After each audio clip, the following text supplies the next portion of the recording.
The definition of love is really very simple. Love is acceptance. If you accept your partner as they are, that's love.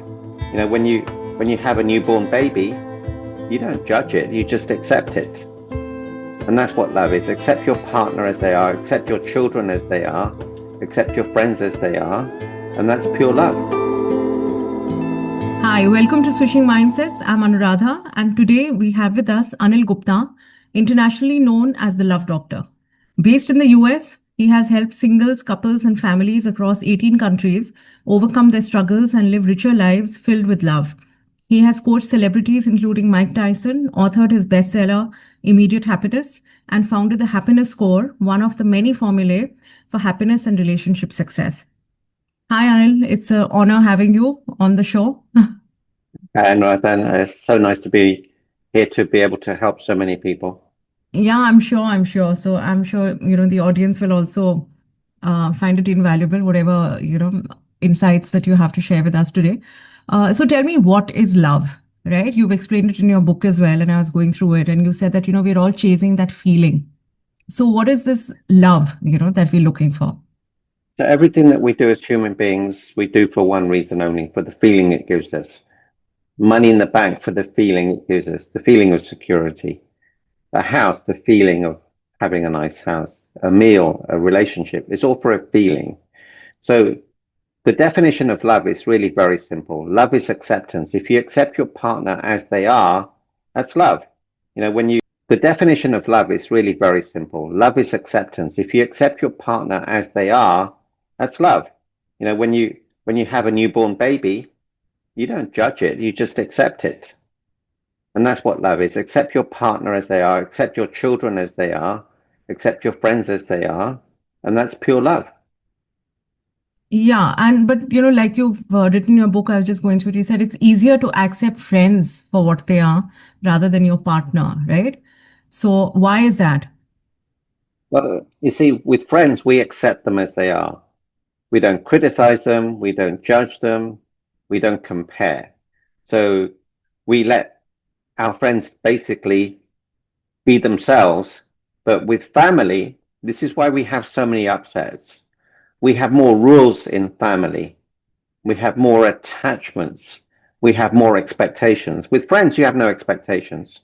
If they do something, it's fine. But if a relative does something similar, we can get easily upset. That's why, you know, big occasions like birthdays, weddings, uh, uh, holidays cause so many upsets because we have so many rules, so many expectations, so many attachments, and so many meanings. That's why we always get upset with family members. We hardly ever get upset with our friends. And if we do, we don't hold on to it. That's the big difference. And it's so painful. Yeah, you're talking about expectations, and a lot of people say that, you should not have expectations, but I find that impossible. And if you really are in any kind of relationship with anybody, whether it's family or a romantic relationship, I think one must have expectations, right? It's not possible not to, and I think one must, right? What do you say about that? No, I totally agree with you. You can't not have expectations. But the thing is not to be attached to it. So, for example, I have an expectation that when I turn the tap, water comes out. That's not unreasonable. But if it doesn't come out, don't get upset. Don't react. Say, okay, that is what it is, you know? And it's the same with family members. We have an expectation that they should behave in a certain way, that they should greet us in a certain way, that they should do certain tasks in a certain way. And when they don't do it, we get upset. But the secret is accept them as they are and not get upset, because as soon as you get upset, you can't love them. So you're the one who loses out. Right. So how can you balance it? Because you said like there are musts and there are shoulds. So in other words, there are negotiables and non-negotiables. So how do you balance that out? How do you know when to, like maybe, let's say, stand up for yourself and say, no, this is a non-negotiable for me. And when do you choose to just let it go? How do you know? Okay. So, choose the big stuff. We used to use something called lines of demarcation. You don't cross this line. So, in a relationship, it would be, don't never shout at me, never verbally abuse me, never disrespect me. You can talk to me, never criticize me, never compare. They're very important. The other stuff doesn't matter. So for example, my son is very messy. He would leave his clothes lying around. And I would get upset because I had an expectation that he's an adult. He should be able to do this. I never used to do that. But then one day I was watching a movie, and in that movie, the son died. Then I realized, what if my son died? Would I complain about his clothes? No. So I reframed it. Every time I see his clothes, I'm rejoicing he's living at home. So pick your fights. There's no need to get upset about everything, but the big stuff is the big stuff, and that's where you need to stand up for yourself. Yeah, so I think it's wisdom, for you to know the difference, really. It's And wisdom and it's also awareness. The awareness gives you clarity. Clarity gives you focus. Focus gives you action. Action gives you results. Results gives you momentum, which gives you everything. You cannot be happy. You cannot be fulfilled without awareness. can you explain this awareness, because most of us go through our lives not realizing that we need awareness. I mean, life is going fine, things are okay. You may have a few upsets, you get over it, nothing really festering, So how do you know? How do I know that, I'm content? Like for me, like, I was talking to you about what love means. So for me, I'm content, right? So why would I push it? Why would I push for awareness? Why would I push for more? It's not that you're pushing for more, it's just you're exercising a muscle. Okay, so let me ask you a question. How content are you? So I was thinking about it before speaking to you, and I said contentment for me is like I'm content, so which means I can focus on other things, and my relationships are not taking away my time or energy and things like that. It's fine. It's all going okay, even Okay, keel, like Hmm. okay. So are you married? No, I'm single, which is Okay, probably another reason for my peace of mind. yeah. I have You know, family. I have my mom. I have my brothers and their families. So, my nieces okay, and nephew, and it's all okay, So that's okay. what it is. Yeah. So if you look at your languaging, you're using the word okay and fine. You're not using words like amazing, outstanding, incredible. Okay. Yeah. Yeah. So if 10 was the best possible contentment score and 0 was the worst, what's your contentment score? Yeah, I mean, it's pretty good. I don't know how to rate it, but I get what you're saying, It's so we should ask ourselves this question, maybe. Yeah, Like what what's you your just asked contentment me, score? my Yeah, what's contentment your score. Yeah, I mean, it's all good. So I don't know what to say, 7 or 8, maybe. okay? Yeah. So you say 7 or 8. We'll call it 7.5. All Okay. right. All right. Okay. Now, what if it was 8 or 8.5? What would that? How would that impact your life? Um, I don't know, but yeah, maybe I would be happier. Uh, yeah. You'd be happier. You'd have more energy. You'd make a bigger impact. Your vibrational energy will change. So the question we have to ask is, how can you raise that score? And there's a formula that you can use to raise that score. Okay. And the formula for happiness is equal to G cubed. The first G you have to give your time, your energy, your love, your commitment, your joy, your gift, your money. Give it away, not wanting anything back. When you perform an act of kindness, you feel good, the other person feels good, the person observing it feels good, the person sharing it feels good. So it's passed on. So, Anuradha, when was the last time you gave? I'm not prepared for this. So last time I Yeah. gave, I don't know. I mean, yesterday I went out because my nephew wanted to go to the mall, so I took him to the mall. And of course, I ended up having a great time too. So Okay. if that counts, yeah. Okay. Did you make anyone smile today? I think my nephew just giggled after hearing this. So Okay. So probably. that's a give. You see, people don't realize, but making someone laugh or smile or thanking someone, opening the door for someone, buying them a coffee or calling them and say, hey, you're a great friend, that's an act of kindness. So you don't really realize, but you perform many acts of kindness, but you don't realize that's an act of kindness. Yeah. When you realize that, then you realize, oh, I do make an impact. But you see, and rather, we never know what other people are going through. They could have cancer, their mothers could be ill, there could be family issues, financial issues. We don't know. But by you being kind can make the difference, it makes a difference. Yeah, So simple absolutely. acts, simple acts. Okay. The second G is you have to be grateful for what you have and don't focus on what you don't have. Okay. So if you look at your hands, when was the last time you thanked them? Last time I felt my hands. Thanked them. Oh, thanked them. Oh, no, never.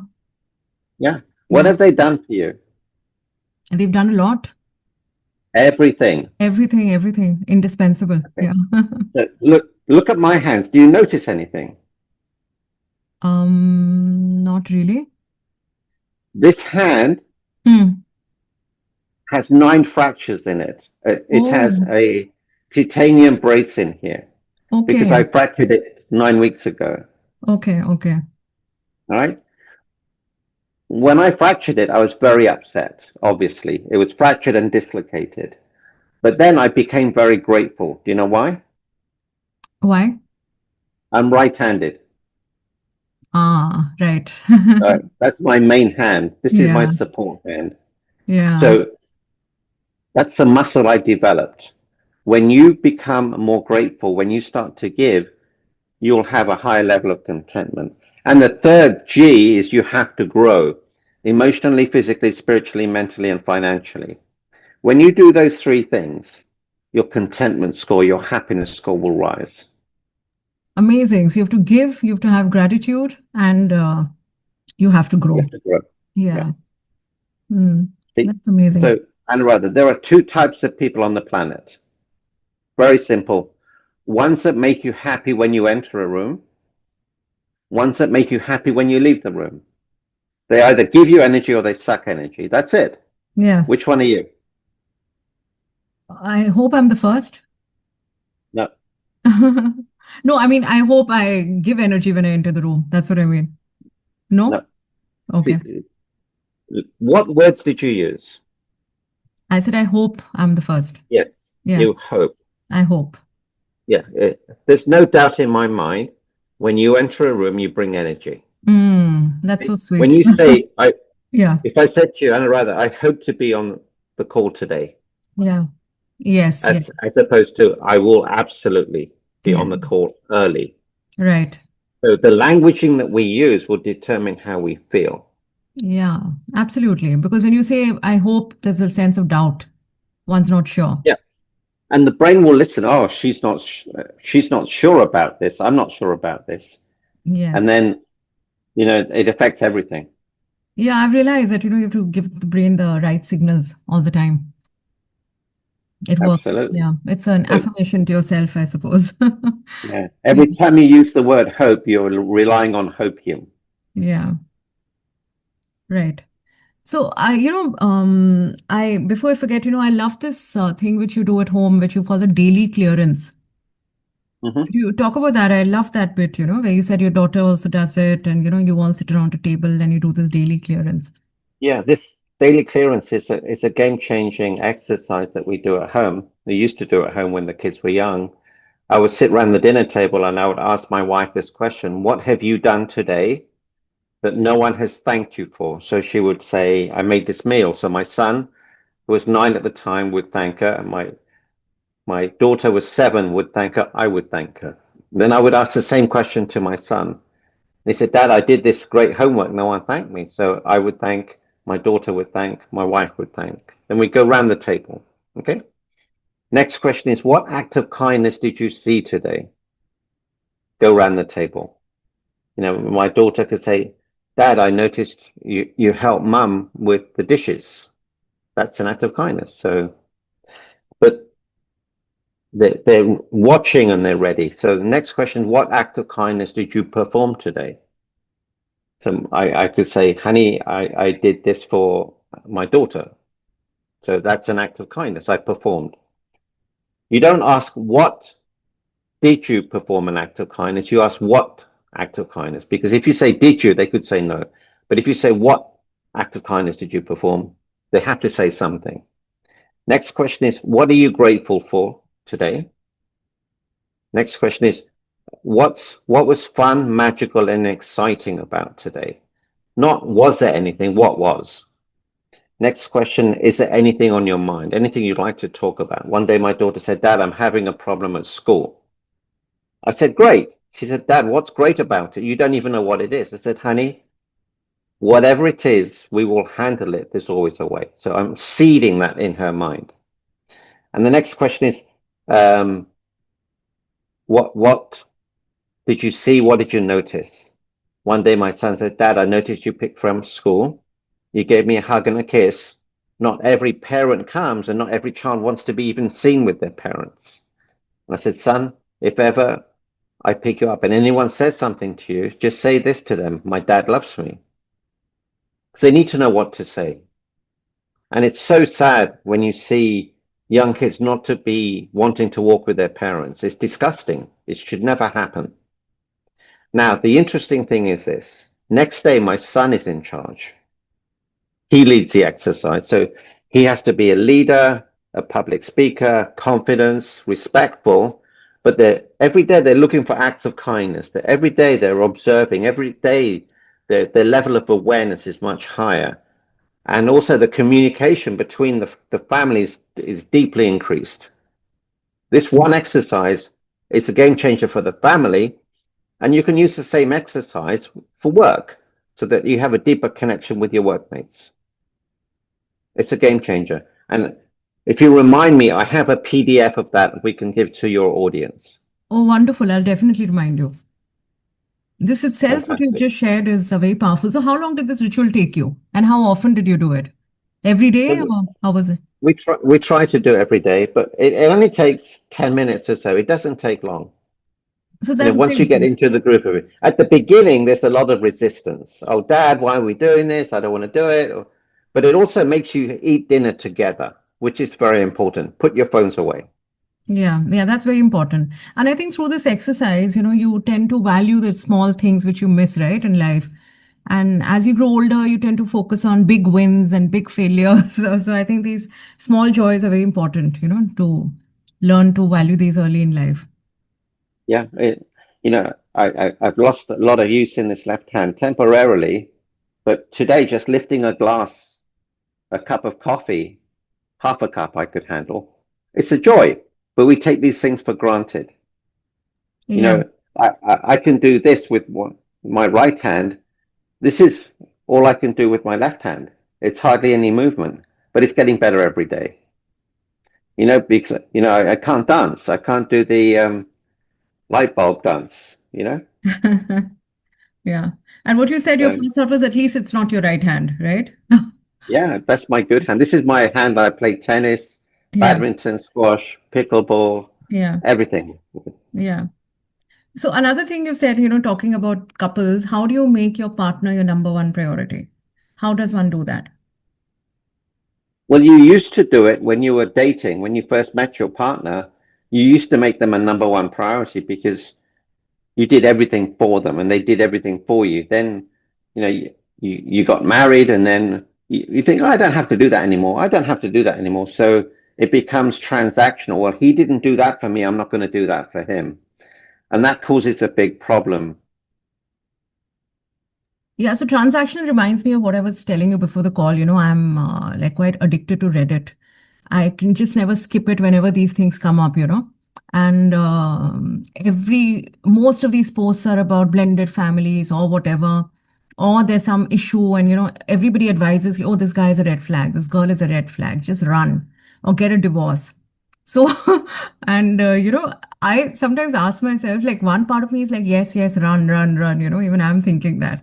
And I check the comments to see that I hope people have advised this person to run from the relationship. But on the other hand, I'm like, I mean, what about compromise? What about love? What about, trying? So, my question really is that what do you come across? These transactional relationships we're talking about. Is this transactional? And, you obviously coach or counsel a lot of couples. So, what do you see around you? So the biggest mistake in relationships is this. The relationship fail rate is 90%. Most people have 5, 6 relationships before they get married, correct? Ye- Okay. Yeah. Each one of those relationships, they thought that he was the one, she was the one. So before you get married, you have 100% fail rate. Think about that. Every single relationship has failed. Then why is the next one, the one you marry, going to be the right one? You don't know. You're getting older. The clock is ticking. You think, I better get married. I better get married. But you're doing it wrong. See, most people say yes to a relationship until they find out that it's not the right one. Then they start again. But what you have to do is say no to a relationship. Do your due diligence and then say yes. Find out about your partner. And there are 3 things you have to look for. And rather, this is going to change your life. Okay. Number 1, you have to look for a person with integrity. Someone who's honest, trustworthy, loyal, doesn't say bad things about other people, doesn't gossip, and does what he said they were going to do. If they said that they were going to meet you at 7, they turn up at 7. If they say that they were going to get something done and they don't do it, they're out of integrity. Okay. The second one, they have to be loving, not just to you, but to everyone. How they treat waiters, waitresses, hotel people, everything. And the third, they have to be healthy, emotionally, physically, spiritually, mentally, and financially. These are the 3 filters any future partner must have. This will take away all the emotion and it'll give you a 90+% success rate. Now, anyone who's ever worked with me has never made the wrong choice, as long as they continue working with me. Isn't that priceless? How much pain and suffering will that save you? Absolutely. I wish I'd heard this in my 20s. It would have saved me a lot of pain and suffering. Absolutely, isn't Yeah. it? Yeah, my daughter used the formula. First boyfriend, she married. So there's no baggage, no trauma, no emotional baggage. He's a 12 out of 10 because she did the filters. Yeah. Once you do this, it takes away all the pain and suffering. Yeah, it's fantastic filters, really. And you're offering a course. I checked on your website. It's not yet launched, right? It's going to start, and where you will mentor that person. You'll do check-ins, and it's guaranteed to find your best partner. Something like what you're saying just now. So it's called the Smart Select system. That Right, the there's smart an select system. online Yeah. there's an online course coming in, but if you want to if you prefer one-to-one, we can really help you find this partner. I can teach you where to look for this partner.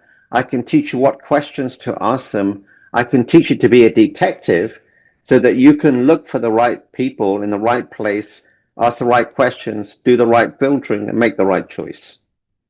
Fantastic, really. And otherwise, this is a self-paced course that you're offering, right? Online. You will be offering.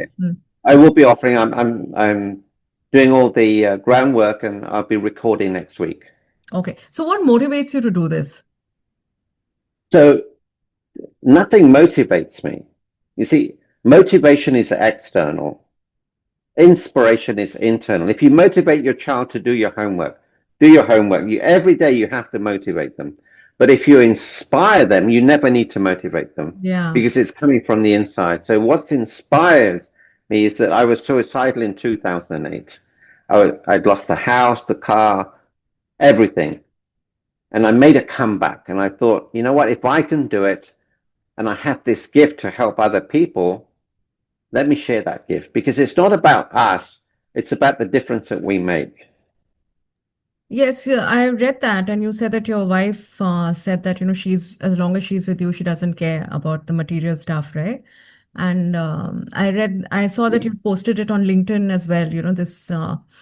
But so, what brought you out of, being in, hitting rock bottom like this, where you're feeling suicidal, you've lost everything, and to build yourself back again, and to talk about happiness. Now you have a happiness formula. So, what got you there? What did it take to get you out of there to reach here? So the number one thing was the support from my wife. She said, honey, I don't care about the money as long as we're with you. We'll sleep in the streets if we have to.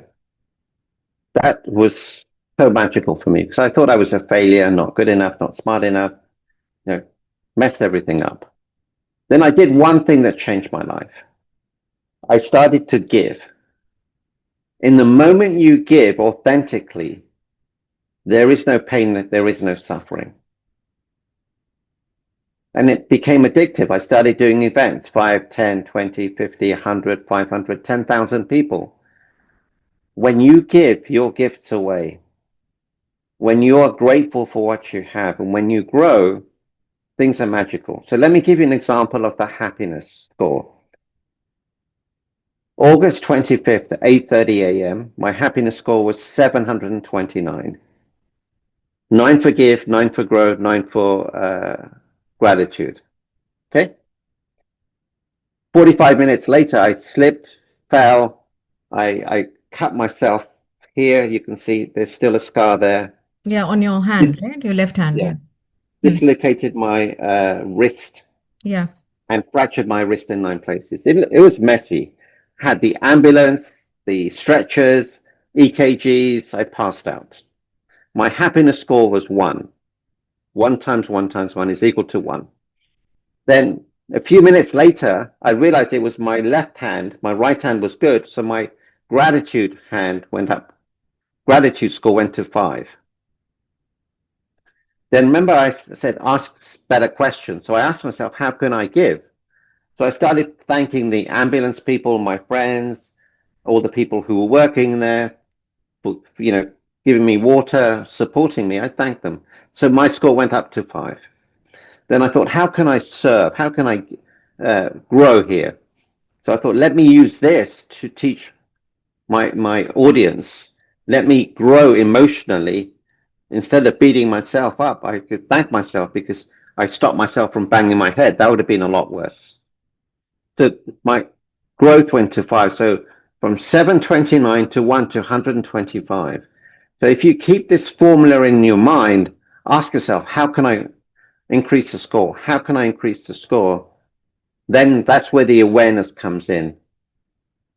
Yeah, I think it's a great formula to, you can apply it like every day, 5 times a day. It's just great to, to maintain that balance and keep you, much used word, keep you feeling positive. Yeah, it fills you up from the inside. And also there's one sentence that changed my life. And it was this: be so amazing that you cannot be ignored. And if you are ignored, it doesn't matter because how you show up will be this magnificent soul. Be the best version of you and your life will completely change.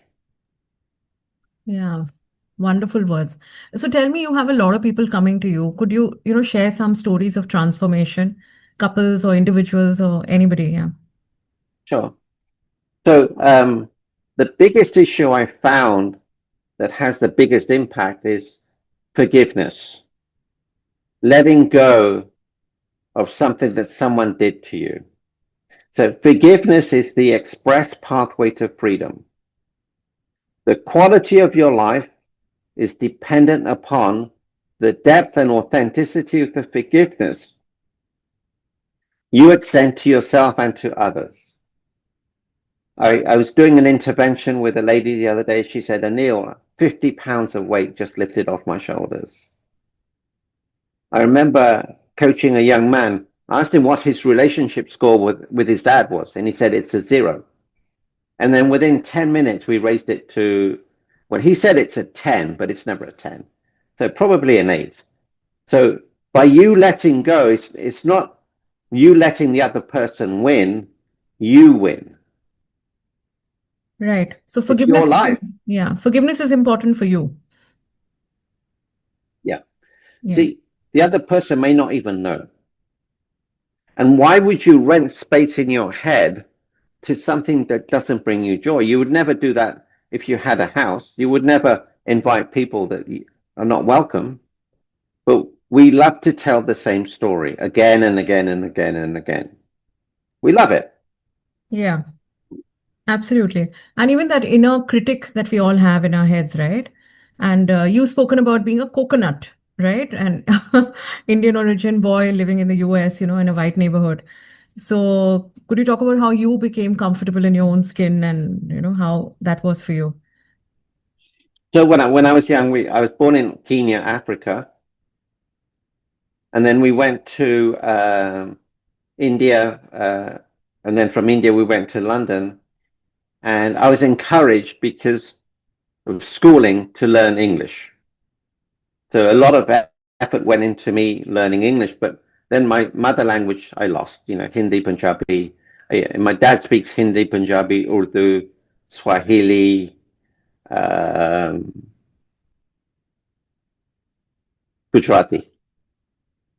But I just spoke English. So then I was in a school, mostly white people, 3 Indians, 800 white people. So I had to blend in. So then at school I was white, and when I came home I was Indian. It was confusing, but that's the way it was. And it's not until after university that I realized what a great culture we had, how beautiful we are. I'm proud to be brown. So it took the time, but it's just understanding because, when we were young, we looked at the gods, but no one explained the meaning of the gods. No one explained the language. And if they would have explained it, it would have been a different situation. So it was confusing. Yeah. So how did you get over that then to now? You've accepted all sides of yourself. It's acceptance. It Accept. really is. Yeah. That's it. It's as simple as that. Yeah. Accept things the way they are. Yeah. So were you able to pick up any Hindi or Gujarati along the Well, way? I can understand it, you Right. know, but and when I speak, it's with an English accent. So, Yeah. but in India, I can get by with Punjabi. My wife speaks fluent Hindi, fluent Punjabi. My Yeah. son speaks fluent Punjabi, Oh, fantastic. and Hmm. yeah, As long as you can watch Bollywood movies and understand them, I guess. I, I don't watch Bollywood movies. Okay. I've probably seen 10 in my entire life. Oh, okay, okay. That's fine. All right. So, great, Anil. And any message for the audience on how to bring out this inner transformation and how to accept themselves? It's really self-love. You know, think about who you are, what you stand for. Think about the people that you've helped. Think about all the people that love you. When you were born, you brought so much joy and love into the world. And forgive yourself. Stop beating yourself up. And perform random acts of kindness. When you do that, you will feel good. And when you feel good, your energy changes. When your energy changes, you get more, more life to your years and more years to your life. It's so important. Your health will improve. Yes. Thank you so much, Anil. So, we have to give, be grateful in order to grow, right? No, we have to give, be grateful, and grow. And grow. Okay. And Yeah, grow. Okay. So, that's a commitment. Yes. And to keep checking in with our happiness index, right? yeah, and it's just that awareness will give you Yeah. mastery. Yeah, yeah. I'm going to keep checking myself. How content am I? Am I going from a 7 to a 8 to a 9? Right? I'll do that. Fantastic. Yeah. Thank you Get so there. much. Thank you.